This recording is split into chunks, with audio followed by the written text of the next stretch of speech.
Et bonjour mixeur, on va se faire le débrief de ce Nice Paris Saint-Germain. Match nul, un partout. J'ai envie de te dire, c'est un bon match nul.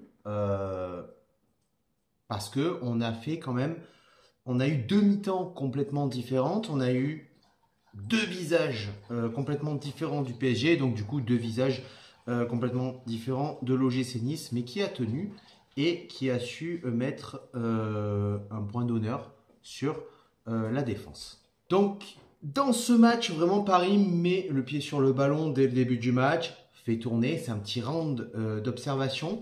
Les premiers frissons sont quand même à mettre pour le Paris Saint-Germain, avec des offensives de Guessant, mais qui fait encore le geste de trop, qui s'enferme tout seul, et ses centres ne trouvent pas preneur, beaucoup trop fuyant devant le but. Nice est bien en place, est compact devant sa surface, de bonnes récupérations au milieu de terrain et un pressing insistant très haut pour trouver des espaces sur les côtés parisiens. C'est Mohamed Ali Chaud qui va mettre Donnarumma en difficulté de la tête sur une très grosse action et Donnarumma va nous sortir la parade de qualité européenne, j'ai envie de te dire. Donnarumma qui fait toujours de très bons matchs contre l'OGC Nice. C'est à s'y méprendre, vraiment. Vraiment. Et c'est quand même toujours Nice qui met la pression au Paris Saint-Germain, qui met beaucoup plus l'accent sur l'animation offensive, pendant que Paris manque de mouvement et d'intensité dans le camp niçois et dans les 16 derniers mètres. On met du rythme, on met de l'intensité dans le cœur du jeu, on fait vivre tout simplement le ballon dans la surface de jeu parisienne, et le bloc niçois coulisse bien dans le jeu défensif. Au niveau du jeu défensif, on a été très bon dans ce match, ce qui nous a aussi permis de bien repartir vers l'avant. Malgré la possession de balle parisienne, c'est Nice qui, avec le peu de ballons qu'on a, je crois qu'à la 30e minute, c'est 71% de possession de balle parisienne. Donc malgré le peu de ballons qu'on a, c'est nous qui mettons le plus de danger dans le camp parisien. C'est nous qui nous projetons le plus vers l'avant. On se crée beaucoup plus de 1 contre 1 et on crée le danger face à la stérilité tout simplement de Paris, qui n'arrive pas à faire son propre jeu comme ils ont l'habitude de faire depuis toujours en Ligue 1. À partir de la 26e, 27e minute, petit regain offensif de la part de Paris, mais qui ne met pas forcément la défense niçoise en difficulté, puisque vraiment on est bien organisé, on est compact, on est vraiment dans le sujet, on tient notre sujet, et la première récompense au final, avec toute cette insistance qui a pu être mise dans ce match sur les contre-attaques, sur la récupération haute, sur le pressing, sur les joueurs, sur le porteur du ballon parisien. La première récompense va venir avec l'ouverture du score de l'OGC Nice, avec le premier but de Abdi. Et c'est mérité pour l'OGC Nice, mais c'est surtout mérité aussi pour Abdi, qui vraiment commence à s'imposer dans la défense niçoise. Donc attention à Melvin Bard qui commence à avoir une grosse concurrence à ce niveau-là, et ça fait plaisir parce qu'il commence à s'imposer. Il fait de très bons matchs, il fait de très bonnes prestations en Ligue 1 depuis un petit moment. Il a mis du temps à s'imposer, mais bon, c'était la période d'essai, j'ai envie de te dire, et vraiment ça fait plaisir. C'est l'ouverture du score. Un énorme bravo aussi, parce que je tape beaucoup sur lui, les gars, vous le savez, c'est mon petit bouc émissaire, mon petit Evan Guessant, qui malgré son manque de justesse technique, malgré ses erreurs dans les prises de décision, à toujours vouloir faire le geste de trop, malgré tout, Evan Guessant, il pèse, il fait beaucoup de mal à la défense parisienne, et il pèse sur cette défense-là, et il apporte vraiment de l'offensivité dans le jeu niçois, et ça fait plaisir. On rentre au vestiaire en menant 1-0 avec un Paris Saint-Germain qui a été très petit en termes d'offensivité et surtout en termes de, tout simplement, d'efficacité.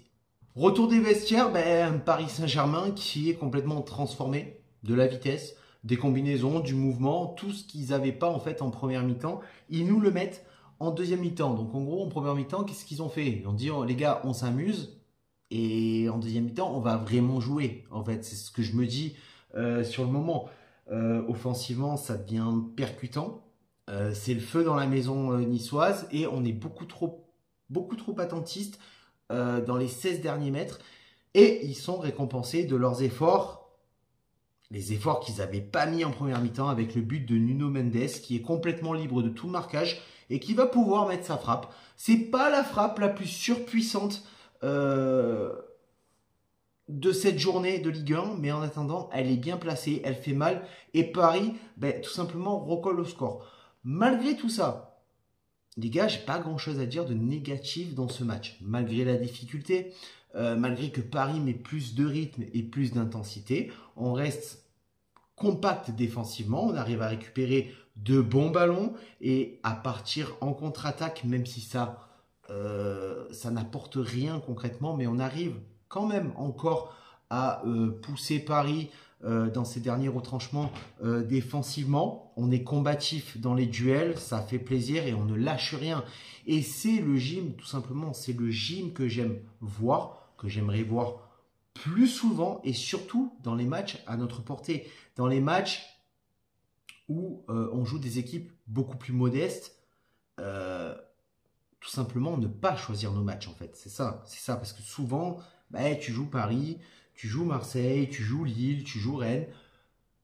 Tu as cette appréhension de te dire que c'est une grosse équipe et dès qu'on joue des équipes un petit peu plus modestes, bizarrement, on ne produit pas le même jeu.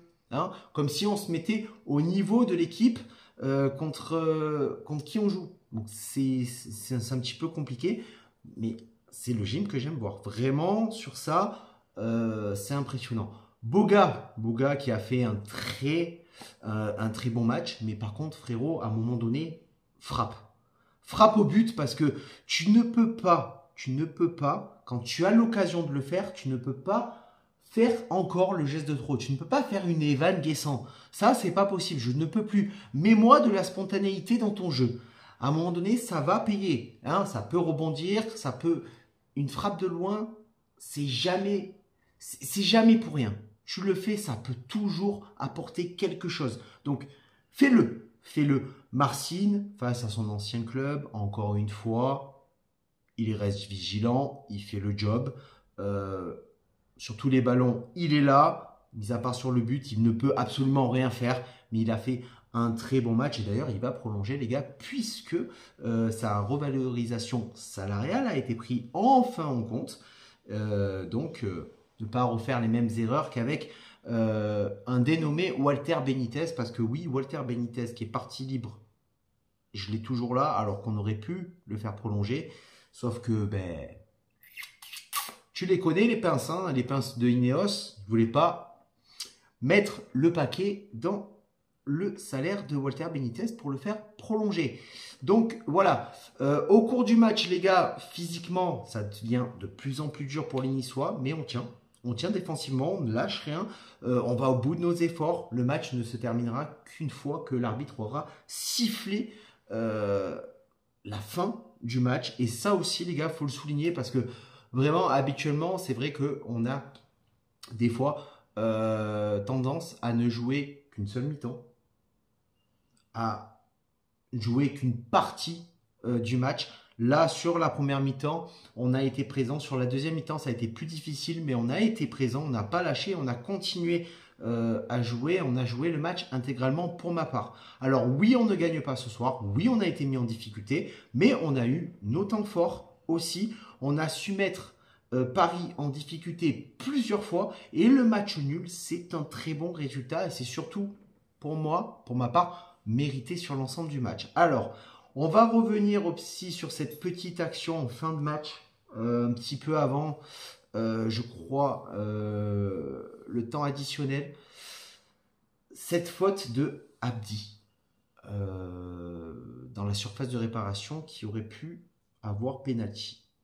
L'arbitre a sifflé une non-faute, on va dire. Alors, j'ai pas beaucoup vu sur les ralentis, j'ai pas, on va dire que ça n'a pas été trop montré, mais j'ai quand même l'impression qu'Abdi est quand même légèrement en retard. Si c'est pas pour dire très en retard. Abdi est en retard, mais c'est vrai que sur l'action, sur le ralenti, ça n'a pas été montré dans les meilleurs angles de caméra. Donc c'est à voir, à revoir et à rejuger. Et c'est limite. Je pense que c'est limite. Hein. Et pour tous les Lensois, ouais, vous prenez une balle perdue, encore vous aussi. Hein, ben à un moment donné, vous la cherchez. Qui disent que je suis pas objectif parce que je suis niçois, tu vois. Là, je suis prêt à dire qu'il y aurait pu avoir penalty sur la faute, le contact d'Abdi sur l'attaquant parisien. Voilà. Mais ça, c'est encore, là, je suis pas objectif. Hein. Donc, allez boire votre bière et me cassez pas les couilles. Voilà. Sur ce, amis on se retrouve très prochainement pour un prochain débrief, un nouveau match de l'OGC Nice. Et on espère cette fois-ci une victoire, même si le match nul ce soir, un partout face à Paris, est un très bon match nul sur ce Ciao Viva la Baïneta et Issa Nissa.